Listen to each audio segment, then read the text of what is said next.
Hello hello मेरे प्यारे प्यारे दोस्तों, आपका मेरे चैनल में स्वागत है। मेरे चैनल का नाम है रजनीकांत सिन्हा, है ना। ये यूट्यूब का चैनल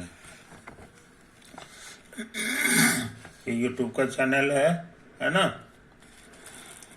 तो वीडियो का जो थंबनेल है वो तुम्हें पता है, वो लिखा हुआ है BIT टॉपर इन ₹500, है ना। 500 रुपये जमा करना है मेरे दोस्त, और IIT टॉपर बन जाओ। समझे कि नहीं? यही तो बात है। तुम कहोगे पैसा जो है कहाँ ट्रांसफ़र करना है, तो पैसा जो है ट्रांसफ़र करना है तुम्हें इस एड्रेस पे,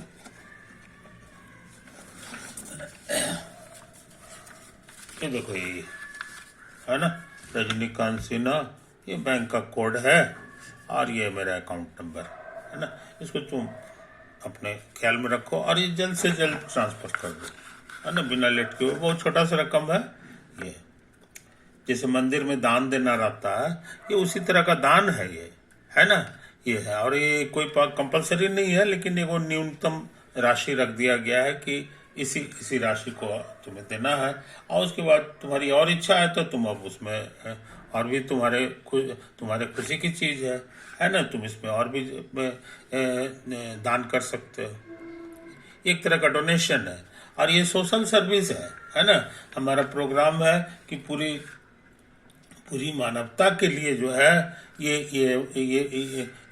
काम हो रहा है ना।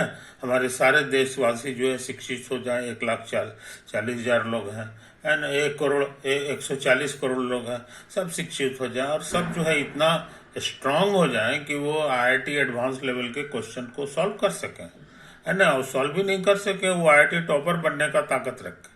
समझे कि नहीं? ये चाहिए। तो ये जो है एक बहुत बड़ा मिशन है। इस मिशन में तुम्हारा सहयोग जो है बहुत महत्व रखता है ना। तो तुम्हारी फ्रीडम है, इसमें तुम्हारी जो इच्छा है तुम अमाउंट जो है सेंड कर सकते हो। ओके, तब हम लोग आगे बढ़ जाए मेरे दोस्त।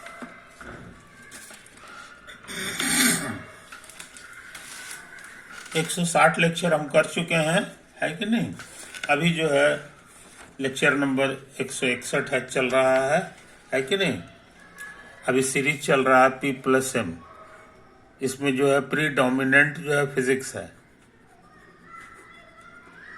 M+P हम कर चुके हैं, है ना। और ये P+M चल रहा है और ये फिजिक्स इसमें प्री डोमिनेंट है। ज़्यादातर क्वेश्चन हमारे फिजिक्स के होंगे। तो आगे बढ़ने से पहले जो है कुछ छोटी छोटी बातें नोट कर लें, है कि नहीं। छोटी छोटी बातें नोट कर लें। आज हम जो है वर्क के बारे में बात करना चाह रहे हैं। Work done by electric force.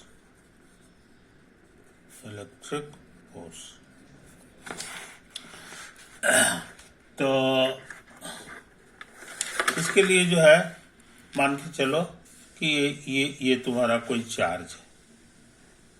ये तुम्हारा कोई चार्ज है जिसमें जो चार्ज का जो वैल्यू है ना, चार्ज का जो वैल्यू है वो है हमारा Q। ये जो है ये हमारा Q है, समझे। ये तो अच्छा। और एक रास्ता है, जरा सा हम अपना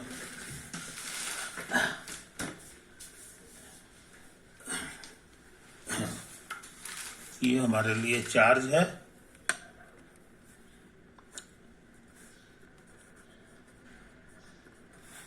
और ये हमारे लिए रास्ता है, ये पाथ, जिस पे एक पार्टिकल जो है चलता है और वो भी चार्ज है ना। ये भी चार्ज है, चार्ज। इसका नाम Q दे दो, छोटा Q। बोलचाल में आसानी के लिए इसको कहेंगे field, electric field due to charge Q। इसको बोला जाता है electric field due to charge capital Q। समझे? ये तो है।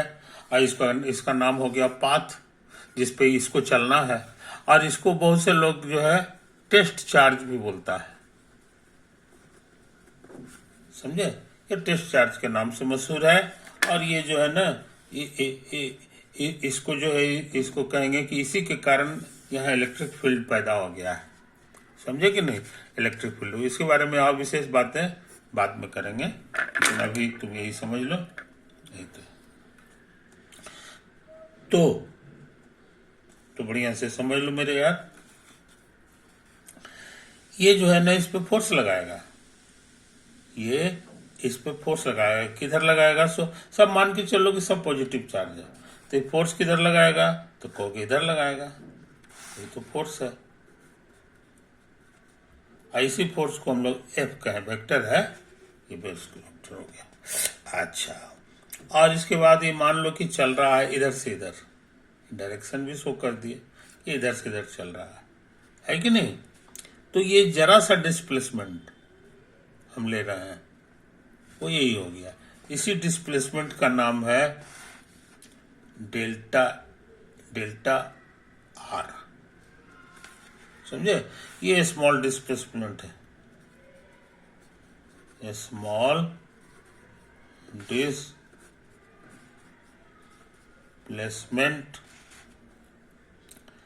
स्मॉल along the path, समझ में? ये स्मॉल डिस्प्लेसमेंट, तो ये भी वेक्टर है, ये भी वेक्टर है ना। अब वेक्टर को आपस में डॉट कराना आता है तुमको।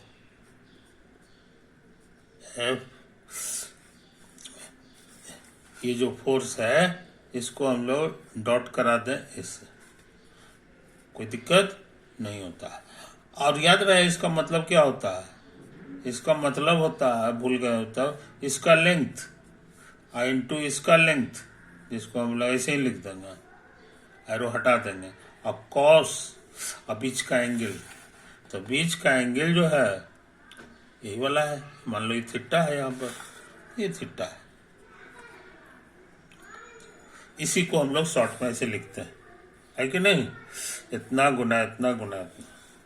अब जगह बदलोगे, मान लो कि तुम यहाँ पहुंच गए, चार्ज हमारा जो है यहाँ पहुंच गया, ये छोटा क्यू वाला, तब ये सब नंबर बदल जाएगा, ये नंबर बदलेगा। ये देखो, ये जो है ना, ये फोर्स तुम्हारा इधर आ जाएगा, ये फोर्स का नाम कुछ दे दो, F1 का दो। इस बार डिस्प्लेसमेंट जो है वो इधर हो जाएगा, वो इधर हो गया, है कि नहीं? इसका कुछ नाम दे दो, मान लो कि ये डेल्टा आर है ना, ये हो गया।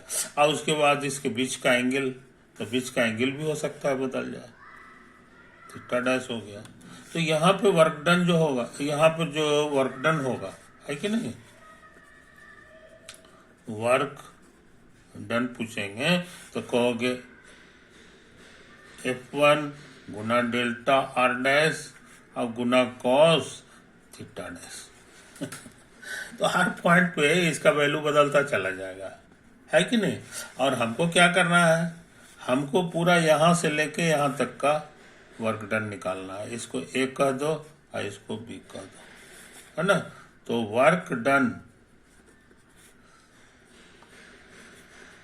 By the electric field,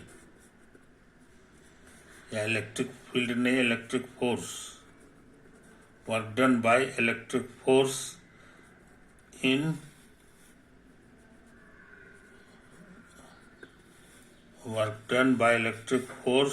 in moving from A to B, A से B तक गया तो उसमें वर्क डन हो गया। तो इसका नियम है कि सबको जोड़ना पड़ता है, इस सबको जोड़ना पड़ता है, समझे कि नहीं? तो जोड़ने को शॉर्ट भाषा में फिजिक्स में ऐसे लिखा जाता है कि हर पॉइंट पर इसे कैलकुलेट करो और फिर इसको जोड़ दो। तो ये जो प्रोडक्ट का जो जोड़ है, इसमें एक चीज समझ लो, ये जो चीज है ये वेरी स्मॉल साइज है, वेरी स्मॉल साइज आई बात समझ में? और ये फिर ये स्मॉल साइज नहीं है, नॉट वेरी स्मॉल साइज, समझे? इस तरह का जोड़ है, इस तरह का जोड़ है। आई बात समझ में? मगर मैथ वाले कहते हैं कि इसको कैलकुलेशन करने के लिए हमारे पास बहुत अच्छा हथियार है, और वो है कि ऐसे उसे मत लिखो, ऐसे लिख दो। ये समेशन है, ये एस को टंगरी खींच दो तो ऐसे बन जाता है, और ये जो है इसको उतार दो। अब कहां से कहां तक जा रहे हो इसको भी यहाँ लिख दो। शुरुआत की हो ए से तो ये ए लिखोगे, अब खत्म किए हो यहाँ पर आकर के बी पर तो ये बी लिख दो, समझे? तो ये है मैथ वाले कहें कि अब हमारी बुद्धि ले लो, तो इसको जोड़ने का ट्रिक हम बता रहे हैं, यही है। अब इसको इंटीग्रेट करना पड़ता है, और ये जो है तुमको दे देता है, कोई दिक्कत नहीं है। यहाँ पर जो इलेक्ट्रिकल फोर्स है इसका बड़ा अच्छा फॉर्मूला है, कूलम साहब बता दिए हैं कि ये 1/4πε0 होता है, और उसके बाद हो गया Q, और ये Q दोनों को प्रोडक्ट करना पड़ता है, और बीच के दूरी का जो लंबाई है उसके स्क्वायर से गुना करना पड़ता है, मैग्नीट्यूड देता है, समझे कि नहीं? ये चीज समझ लो मेरे यार, कोई दिक्कत नहीं। तो ऐसे करके लोग लिखते हैं, लेकिन हम कहने जा रहे हैं ये वेक्टर है, और इसको वेक्टर के माध्यम से तो लिखे नहीं है, वेक्टर होना बहुत जरूरी है, तो मैग्नीट्यूड हो गया, डायरेक्शन भी हमको चाहिए। तो इसके लिए ट्रिक है कि यहाँ पर यूनिट वेक्टर से गुना कर दो, इस डायरेक्शन में ये यूनिट वेक्टर है, यूनिट वेक्टर से गुना कर दो। यूनिट वेक्टर लिखना बड़ा आसान है, इस पूरा जो वेक्टर है ना, पूरा जो वेक्टर है मान लो इसको ओ कर दो, समझे? यहाँ क्या लिख दिए जी, ये है ना, इस पॉइंट का नाम दे दो पी, तो ये बढ़िया नहीं लिखाया हुआ है, ये जो दूरी है ये ओपी दूरी लिखाएगा, ओपी दूरी का स्क्वायर, कोई दिक्कत नहीं। और यहाँ पे यूनिट वेक्टर पूछेंगे तो कहोगे वेक्टर को लिख दीजिए और इसके लंबाई से भाग दे दीजिए, ये तो होता है। तो हम लोग को ये वाला लिख देना चाहिए, इससे डायरेक्शन भी हमको पता चल जाएगा। तो कहोगे कि तो मिलजुल के 3 पावर होगा, यू आर राइट, सच में 3 पावर हो जाता है, क्यू गुना क्यू अब बटा ओपी का होल क्यूब हो जाता है, और यहाँ ओपी वेक्टर लिखना लेकिन जरूरी है, समझे? कोई दिक्कत नहीं। बहुत से लोग जो है इस क्यू को बाहर कर देता है, अब सिर्फ इसी को लिखते हैं 4πε0 क्यू अब बाई ओपी का होल क्यू, अब फिर ये ओपी वेक्टर, समझे? ये चीज। अब बहुत से लोग कहते हैं कि भैया ये और छोटा करो, इसको ई लिख दो, वेयर ई का मतलब हम लोग समझेंगे, वेक्टर ई का मतलब समझेंगे, ये खतरनाक चीज 1/4πε0 क्यू बाई ओपी का होल क्यू, और उसके बाद ओपी वेक्टर, समझे? ये तो है। और इसी ई का नाम है is called electric field, electric field कहते हैं हम लोग इसको, समझे? ये इलेक्ट्रिक फील्ड का लगा, और किसने जनरेट किया ये इलेक्ट्रिक फील्ड? तो इस क्यू ने, क्योंकि इसमें कहीं भी छोटका क्यू नहीं है, छोटका क्यू से गुना कर दोगे तो फोर्स मिल जाएगा समझे कि नहीं? तो इलेक्ट्रिक फील्ड का एग्जैक्ट डेफिनेशन क्या हुआ, इसी बहाने हम लोग जान गए, ये हम लोग भूलते नहीं। तुमको दिक्कत ना हो इसके लिए इसको दोबारा यहाँ उतार देते हैं। ई का फॉर्मूला हो गया 1/4πε0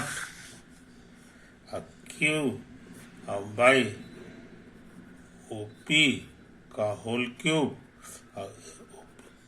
समझे?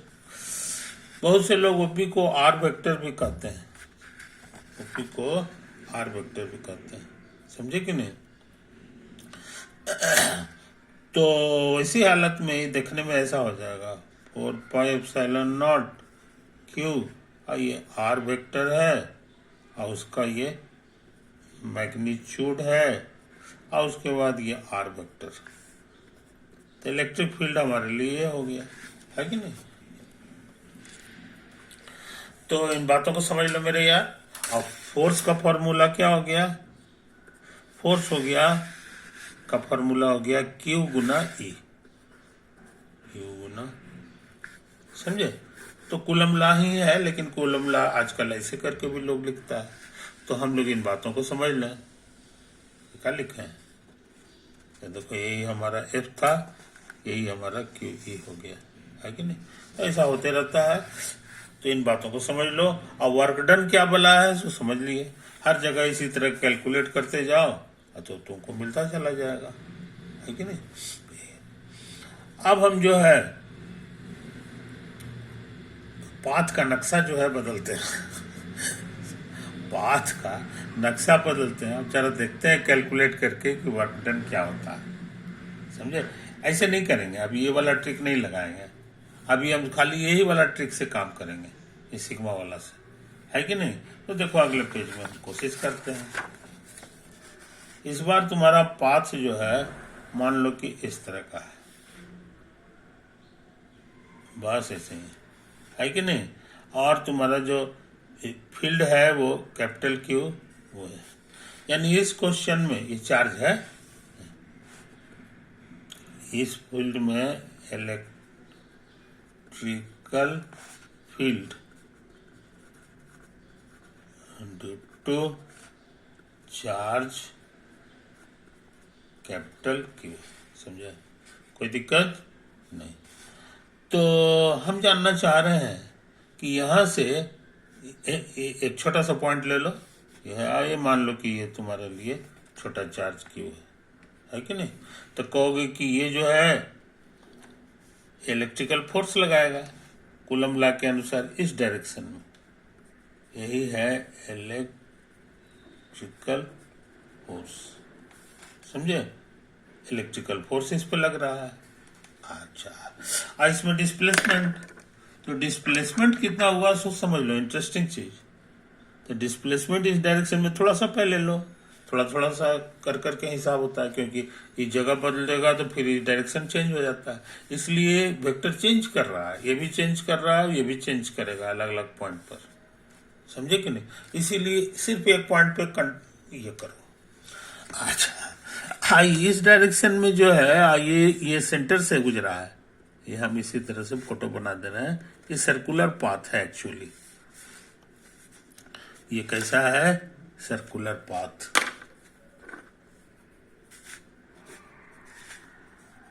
ये सर्कुलर पाथ जिसका सेंटर ये है, जिसका सेंटर ये, तो ये तो रेडियस हो गया इसका मतलब। और रेडियस और टेंजेंट के बीच का एंगल कितना होता है ये हमको पता है, 90 डिग्री, 90 डिग्री। तो यहां पर जो वर्क डन हुआ है सिर्फ जरा सा घसकने में, ये बताना आसान है। तुमको सिखा दिए हैं, ये वाला फोर्स लिखो और ये वाला डिस्प्लेसमेंट लिखो, रेट डिस्प्लेसमेंट, डिस्प्लेसमेंट और गुना कॉस। तो कॉस चूंकि 90 है, ये देखो, अब कॉस 90 का वैल्यू याद होगा, ये फोर्स हो गया, ये रेड डिस्प्लेसमेंट हो गया और ये 0 होता है, तो ये 0 ना हो गया। तो इसके इस पॉइंट पर वर्क डन 0 है। अगला पॉइंट पर भी ऊपर वाले के ख्याल से यही हाल होगा, इधर इधर फोर्स हो जाएगा और ये डिस्प्लेसमेंट हो जाएगा रेड कलर का, और फिर वर्क डन 0 होगा, है ना। 90 होने के कारण फिर से वर्क डन 0 होने वाला है, वर्क डन 0 होने वाला। और ये सिलसिला यहां से लेके यहां तक कर देना है, यहां से यहां तक कर देना है। तो हर जगह 0 0 जो आ रहा है और सबको जोड़ना पड़ता है। So work done in moving moving the charge. In moving the charge छोटा q from A to B. तो 0 + 0 + 0 + 0 etc करना होगा, तो आंसर 0 आ गया। कहीं इंटीग्रेट नहीं किए, ये जो है ना इस स्पेशल क्वेश्चन में 0 आ गया। इस स्पेशल क्वेश्चन में 0 आ गया। इस पर टोटल जो है चलेगा तो कोई जो है वर्क डन नहीं होगा, पसीना नहीं बहेगा। समझे कि नहीं? तो इस चीज को समझ लो, इस चीज को तुम समझ लो, है कि नहीं? तो इन बातों को ध्यान में देना है मेरे दोस्त, इन बातों को ध्यान में देना। तुम कहोगे कि वर्क डन है तो कुली काम करेगा, कुली काम करेगा तो उसको पसीना नहीं बहना चाहिए। तो सही बात है, सही बात है। देखो कुली जो है ना, कुली जो है ताकत लगावेगा, ये तो इलेक्ट्रिकल फोर्स इधर ताकत लगाया तो इधर फेंका जाएगा, इधर ना फेंकाए तो कुली क्या करेगा, इधर ताकत लगाएगा उल्टा डायरेक्शन में। जितना ये है उतना ही लगाएगा, ज्यादा लगाएगा तो अंदर घुस जाएगा, तो अंदर तो घुसना नहीं है, इसको इतने में रखना है ताकि जो है इसको बैलेंस कर दे। तो कुली उतने ताकत लगाया, इधर धक्का मारा। अच्छा, और स्लिप किधर कर रहा है, तो वो इधर कर रहा है ना। अगर इस डायरेक्शन में स्लिप करता ना हल्का फुल्का भी, तब वर्क डन होता, तब उसका पसीना बहता। लेकिन ये तो न इधर गया न इधर गया, है कि नहीं? कुली इधर ताकत लगाया, इधर इधर घसक गया, तो दोनों का सेम डायरेक्शन हो गया। कुली जो फोर्स लगाया वो इधर लगाएगा। फोर्स एक्सर्टेड बाय कुली, कुली न कह करके तुम इसको कह सकते हो एक्सटर्नल एजेंसी, एक्सटर्नल एजेंसी या कुली हम लोग बोलते हैं, हम लोग तो कुली इधर ताकत लगाया, इतने बार लगाया कि यहीं पर रुका हुआ रहा, इधर तो घसका नहीं, इधर घसकता है जरा सा भी तो पॉजिटिव काम करता, और कम ताकत लगाता तो इधर घसक जाता, है कि नहीं? इधर घसकता तब भी जो है वर्क डन होता, लेकिन वो निगेटिव वर्क होता है, क्योंकि फोर्स इधर लग रहा है और वो जो है कुली इधर ताकत लगा रहा है और घसक रहा है इधर, तब भी वर्क डन होता, लेकिन निगेटिव वर्क डन होता है। लेकिन न इधर गया न उधर गया, बल्कि इधर चला गया, इधर। तो इधर के मतलब है कि इसका कोई पार्ट जो है वर्टिकली नहीं, इधर नहीं हुआ, इसीलिए वर्क डन इधर 0 हो रहा है। तो कुली को जरा सा भी पसीना नहीं बहेगा। कुली का पसीना नहीं बहेगा, स्लिप करते करते यहाँ तक पहुंच जाएगा। इसी सेंस में कहा जाता है कि वर्क डन जो है यहाँ पे 0 आ रहा है। इसको फिजिकली महसूस भी कर सकते हो, फिजिकली महसूस भी कर सकते हो। जैसे कई मैग्नेट रख लो, है कि नहीं? तो मैग्नेट है, 2-3 को मैग्नेट रखा हुआ है, फिक्स है, और तुम एगो छोटा सा मैग्नेट लेके और उसके बाद उसमें हाथ में से पकड़ के घुमाओ ना, तुमको लगेगा कि कुछ ऐसा डायरेक्शन है जिसमें स्लिप कर रहा है, वो स्लिप कर रहा है, उसमें तुमको जरा सा भी ताकत नहीं लगाना होगा, न आगे बढ़ाने के लिए न पीछे खींचने के लिए। तो वही जो है स्लिप करने वाला जो डायरेक्शन में जब मूव करता है ना, तो कहते हैं कोई वर्क डन नहीं हुआ। तो इसको महसूस भी किया जा सकता है, और ये फोटो से भी क्लियर है, फोटो से भी क्लियर है कि नहीं? तो ये चीज समझ लो मेरे दोस्त, ये चीज समझ लो। अच्छा, अब जो है हम क्या करने जा रहे हैं सो समझ लो। मान लो तुम्हारा जो है इस तरह का पाथ, समझे? ये तो है कहानी। ये एक्चुअली हम लोग फोटो बना रहे हैं semi circular path, semi circular path. समझ में? इलेक्ट्रिक फील्ड किसके कारण है? तो यहाँ पर एक चार्ज है सेंटर पर, ये कैपिटल ई है situated at centre, situated at centre, समझे? तो यहां से यहां तक जाने में कितना काम होगा, यहां से यहां तक जाने में इसको वर्क डन कितना हुआ ये हम जानना चाह रहे हैं। आई बात समझ में कैसे गया, और कौन सी गया है तो वो छोटा स्मॉल क्यू गया है। तो देखते हैं ताकत लगा के, है कि नहीं।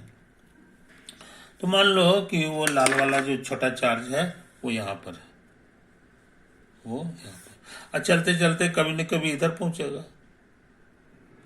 ये इसी का जोड़ीदार है ना, जितना इधर है उतना ही इधर है, ये पहुंच।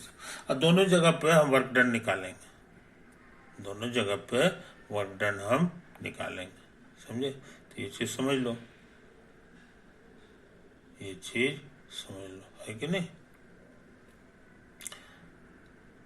तो ये तो यही वाला किस्सा हो जाएगा जी, ये यहाँ पे चार्ज रहेगा तो ये इधर ढकेलेगा, इधर ढकेलेगा, और डिस्प्लेसमेंट इधर होगा, तो ऐसे होगा। तो ये तो वर्क डन 0 आ गया, तो हर जगह 0 0 आएगा, सब जोड़ोगे तो ये कुल मिला के वर्क डन इस बार 0 आने वाला है, समझे। सबको जोड़ोगे तो 0 आ जाएगा, तो वही किस्सा हो गया। ये कोई नया क्वेश्चन नहीं है, नया क्वेश्चन नहीं। तो हम लोग जो है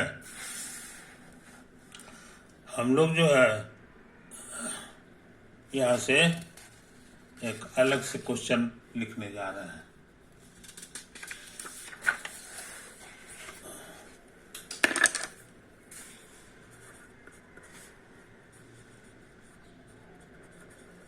Consider the situation, the following situation,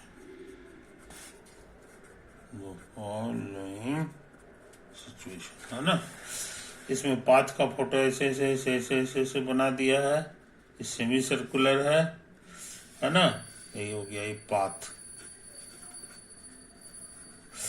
और इलेक्ट्रिक फील्ड किसके कारण है, तो एक चार्ज के कारण है। तो ये चार्ज तुम्हारा यहाँ पर है ना। ये चार्ज कितना है तो लिख दिया है एट सेंटर, है ना। यहाँ पर लिख दो फील्ड ड्यू टू चार्ज, छोटा क्यू सिंबल दिया है तो हमने लिख दिए। अच्छा, उसके बाद कहता है कि यहाँ पर एक पॉइंट है जो P पॉइंट P। उसके बाद कहता है the work done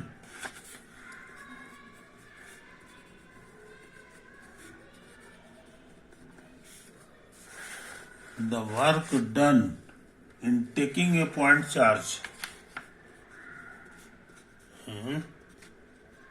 taking a point charge, in taking a point charge from P to A, from P to A is WA, समझे। ये तो लिखा है। फिर उसी तरह से the work done in taking, ये कहां पर है सो समझ लो, ये तुम्हारा यही वाला है, ये पॉइंट का नाम P है। The work done in taking a point charge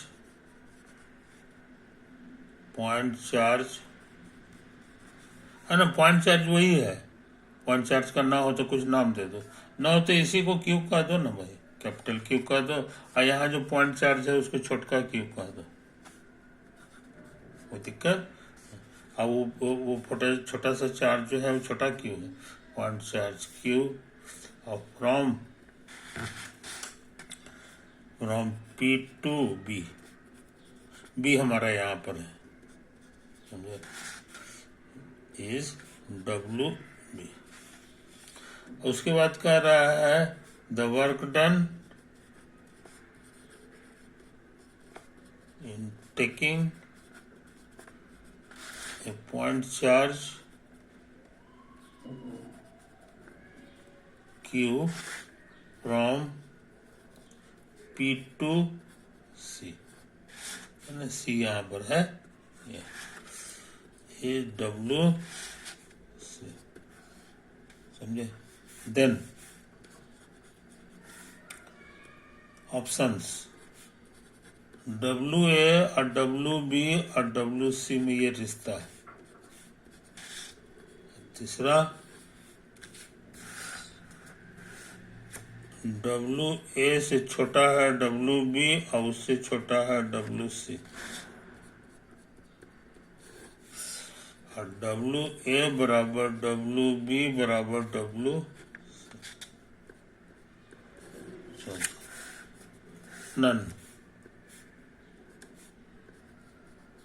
none of this, इसमें से कोई भी नहीं। कुछ समझा? यही तो है कहानी, यही है कहानी, समझे। तो बहुत इंपॉर्टेंट चीज सीखी बहुत इंपॉर्टेंट चीज सीखी है कि नहीं। तो यहां पर कहता है कि यहां से चला है यहां पहुंच गया, यहां से चला है यहां पहुंच गया, और उसके बाद फिर जो है कितना काम किया सो उसका नाम WA दे दिया। फिर यहां से चला है और यहां पहुंच गया, समझे। तो जो चला है ना, तो कितना काम किया वो पता लगाना, वो WB नाम है। और उसी तरह से यहां से चला है यहां पहुंच गया, तो तीनों में कौन बड़ा है कौन छोटा है, ये तो बहुत से लोग कहेंगे कि तो बहुत नजदीक पहुंच गया, इसीलिए जरूर से ये जो है सबसे छोटा होगा, आई उससे ज्यादा लग रहा है उससे ज्यादा लग रहा है, मगर ऐसा उस हिसाब से तो एक नंबर से ही होना चाहिए, मगर ऐसा नहीं है, ऐसा नहीं है। इलेक्ट्रिकल फोर्स की विशेषता है कि ऐसा नहीं है कि नहीं। टाइम ज्यादा हो गया मेरे दोस्त, इसलिए ये सवाल तो हम लिख लिए हैं, मगर अगले वीडियो में इसकी बात करेंगे। वैसे हम तुमको शॉर्ट में बता दें, इसका सही आंसर ये है तीसरा, तीनों में बराबर काम करना पड़ेगा, समझे कि नहीं। अब क्यों, अब इसके बारे में आज समय समाप्त हो रहा है, बाकी बात अगले वीडियो में। ओवर।